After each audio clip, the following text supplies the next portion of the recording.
Okay, Assalamualaikum. My name is Firdhaus Mutalib. Okay, today I want to explain about theory of prevention model in rehabilitation.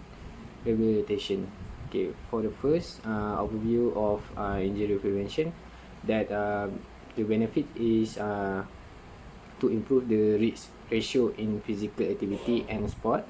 And secondly, injury prevention can be categorized as tertiary, secondary, primary. For the tertiary, that focus on rehabilitation to reduce and exciting disability. For the secondary, that example include early treatment such as RISE. Okay, for the primary, it can include health promotion and injury prevention such as wearing ankle brace. Okay, for the systematic injury prevention model, for the first, I established the extent of injury, incident, severity. Secondly, establish the etiology and mechanism of injury. For the third, introduce a preventative method. For the fourth, assess the effectiveness by repeating step 1. Okay, thirdly, a comprehensive causation model was developed by Lewis and modified by Barr and Crosshawk. Okay, a comprehensive injury causation model it starts from internal factor that and external factor that predispose athlete. For the predisposed athlete, that injury caused by attitude, action or condition. And for the inciting event, susceptible athlete, that injury caused by a particular thing that can cause the injury. And for the internal factor that have a characteristic for the age, gender, body composition, health, physical fitness, anatomy, skill level. Okay, for the external factor, the characteristic is the human factor, protective equipment, sport equipment, environment, weather, floor, turf. And inciting event, playing situation, player or opponent behavior, gross biomechanical description, detailed biomechanical description.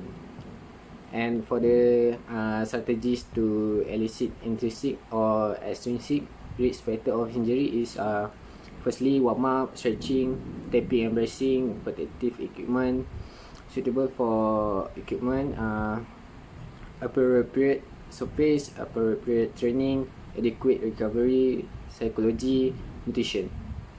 For the warm up, we can do the most effective warm up consists of general and specific exercise. For the general exercise, it includes jogging, stretching, as other thing that we do for before the exercise. And for the specific exercise, include movement that mimic the sporting activity. Warm up can minimize some injury before we do some exercise, that we can stretch our muscle to prevent from the injury.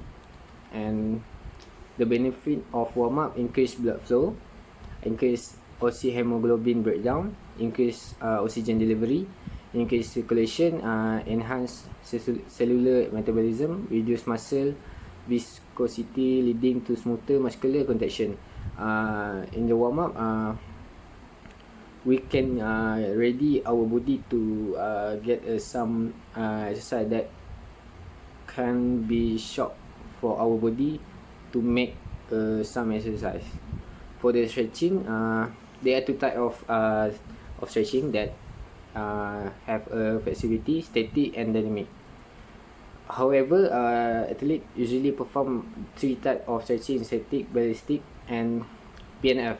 Okay, for the static, we do like just like static, and ballistic, we do some movement that we can stretch our body. And PNF, we get a pair of team that do to our body to stretch.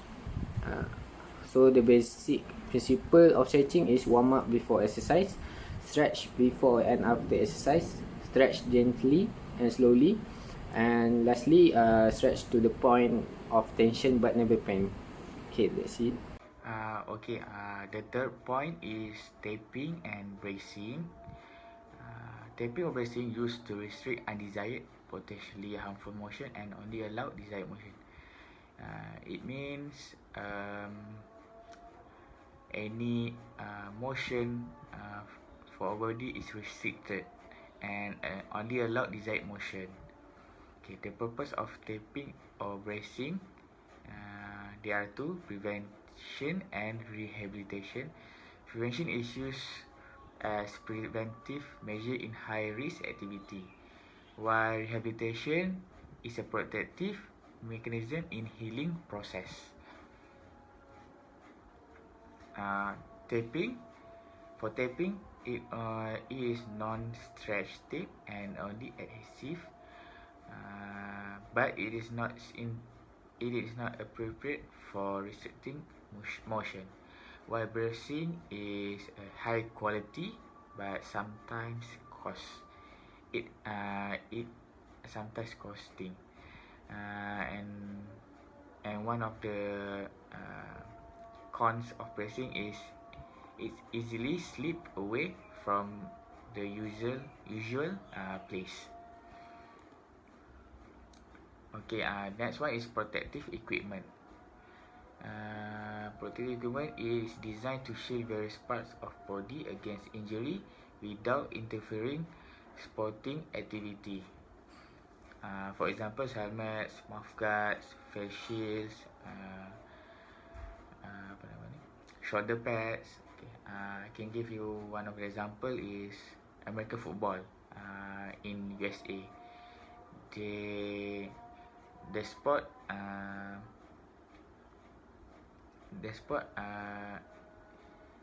may have many contact, which will lead to injury.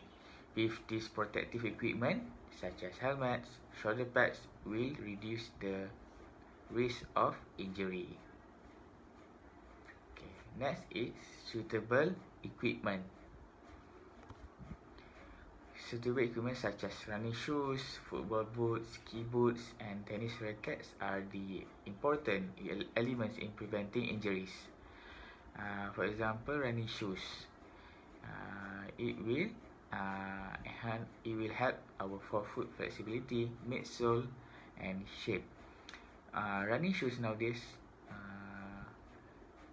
it is very important for our performance, because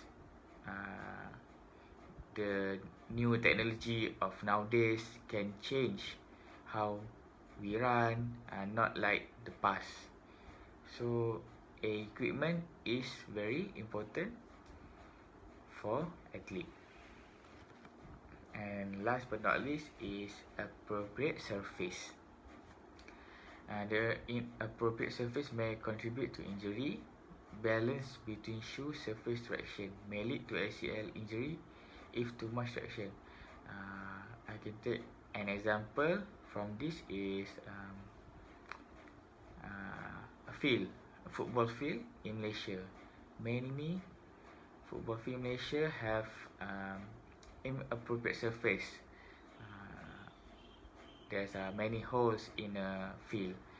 So to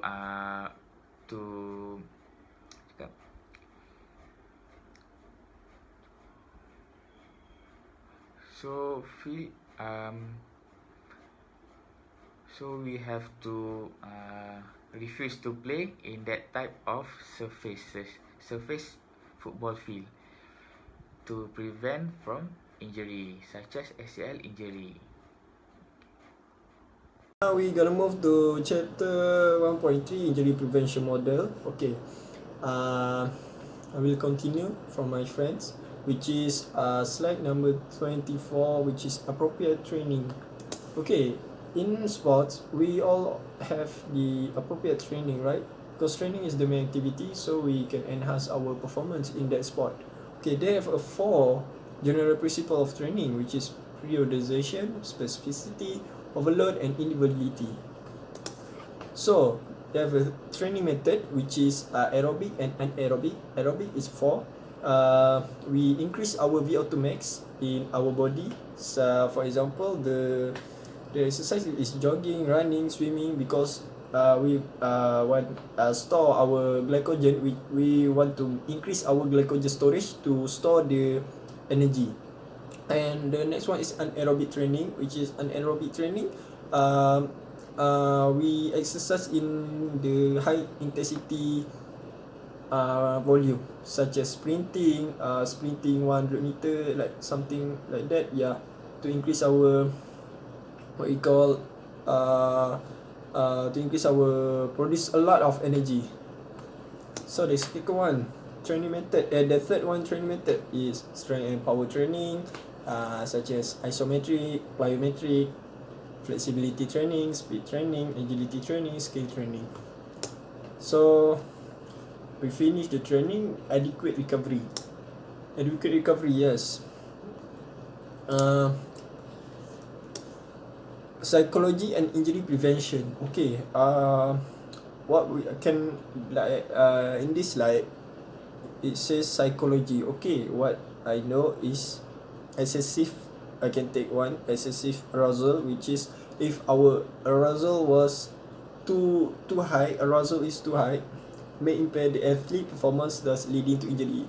Okay, if I play, I give you some example. If my arousal was too high, I play the football. Okay, my arousal was too high. I play such aggressive person, like aggressive person. I don't think about myself. I think about the football only. So I become aggressive, and suddenly I fall down and I get injured.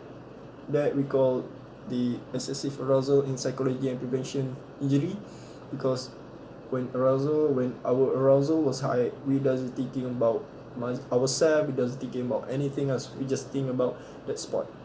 So the second one is under arousal. When we under arousal, such as I take one example, we go play the football at some certain place, like okay, I give you example is student UiTM Seremban want to play futsal at the court. Okay, every evening at 5 o'clock, they go to the futsal court and want to play, but they doesn't do a proper warm up or any kind of warm up, because their arousal is under the stage, under arousal, because they think, oh, just play at evening, not a tournament at all. So they just like kindly want to play like a normal day, normal football, normal futsal game. And because the thing doesn't have any tournament, doesn't have serious play, just want to play as fun, to release their attention, and that will might lead to injury, because they doesn't warm up at all, and suddenly they're gonna get a injury. So the nutrition and injury prevention. Okay, nutrition, in nutrition, if we doesn't eat, if we doesn't eat the proper nutrition recommendation, we also can lead to injury. For example, inadequate glycogen, which is glucose, which is energy repletion, will cause a reliance on fat and protein. Thus result in increased protein breakdown, which lead to soft tissue injury, because the protein is good for growth and development, and also for skin, right? Repair a broken, what we call repair the skin. And eating disorder, especially for female athlete, does resulting in stress fracture. So that's all for me for injury prevention model for slide 24 until end. So thank you, madam.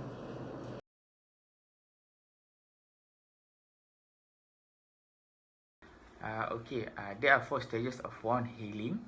The first one is bleeding, second inflammatory, third is proliferative, and last is remodeling.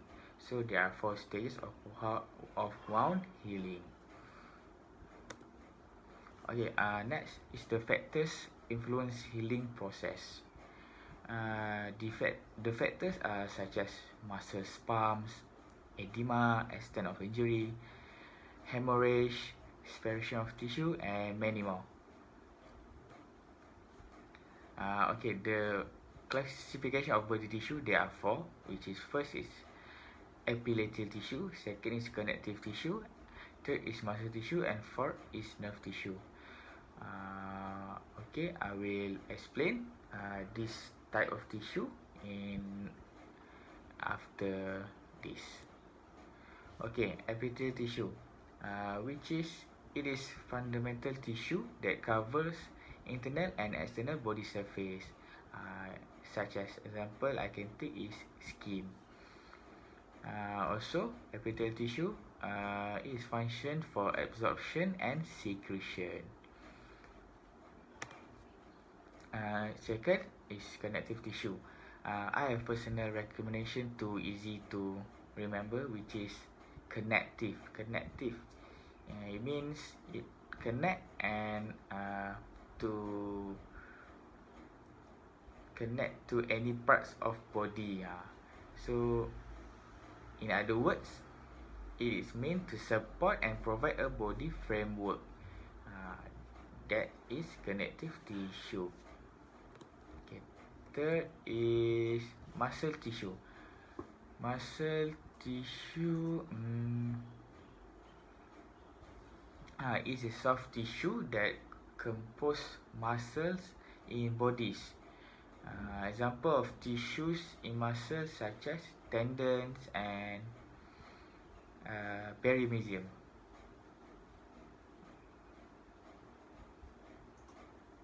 Okay, the last one is nerve tissue. Nerve tissue, it provides sensitivity and communication from control nervous system to muscles and sensory organs. In sports medicine, injury to nerve usually involves inflammation and contusions. Assalamualaikum. Bismillahirrahmanirrahim and Assalamualaikum to Madam Ain.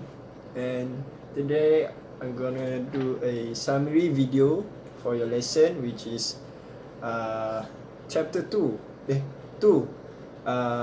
pathology of injury and disease. Okay, so the first one, what is pathology? Okay, in my understanding, pathology is how the injury causes, which is how, for the example is, I take one example, I play football and I fall off in the road. I play football but I fall off in the road. I play football in the road and I fall off and my knee was bleeding, and that's how the injury causes, which is I fall down. That is what pathology, the causes of the injury, the process of the injury recovery, and the what we call there's the process of healing of that injury. Okay, so the next one is a cycle of sport related injury. Okay, if my knee was that, just like I say, I was fall down while playing football and my knee was bleeding. So what I gonna do is, they have what we call hematoma, which is bleed a lot of blood. So I must recover that thing, so my blood is not going to lose a lot of blood. So I'm gonna to recovery in a good way. So I'm gonna get the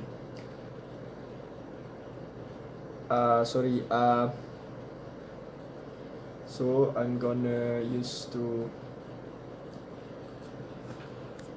okay, so I'm gonna get the rehabilitation. Okay, when I get the good rehab, when my knee that is bleeding, so I'm gonna get the proper adequate, and I got to optimal recovery and return to full activity, and I can play football again and reduce risk of injury. If I doesn't get enough if I doesn't get a good rehabilitation, I will get inadequate, less than optimal recovery.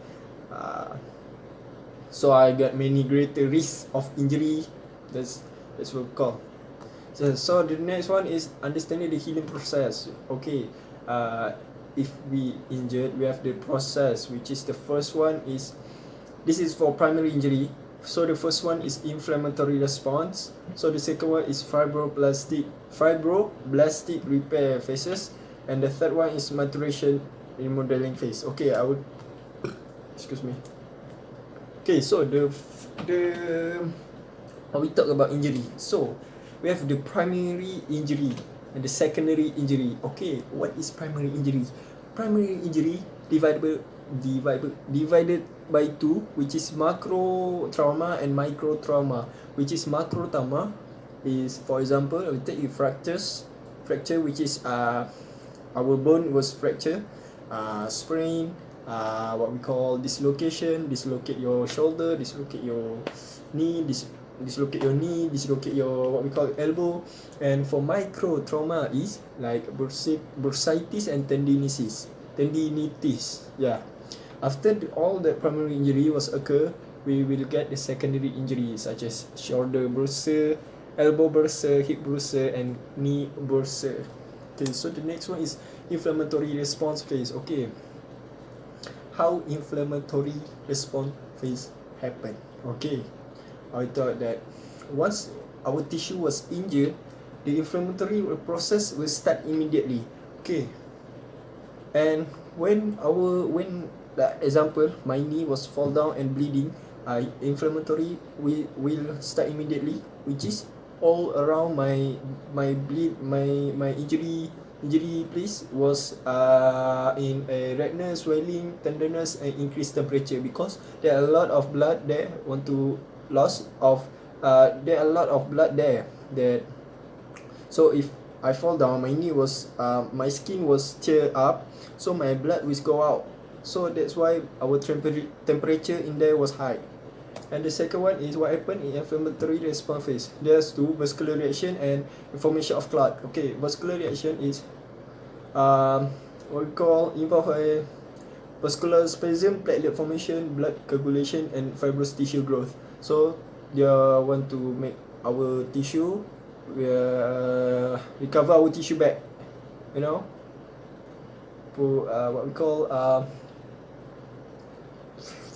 growth the new tissue back. Yeah, so the second one is formation of clot.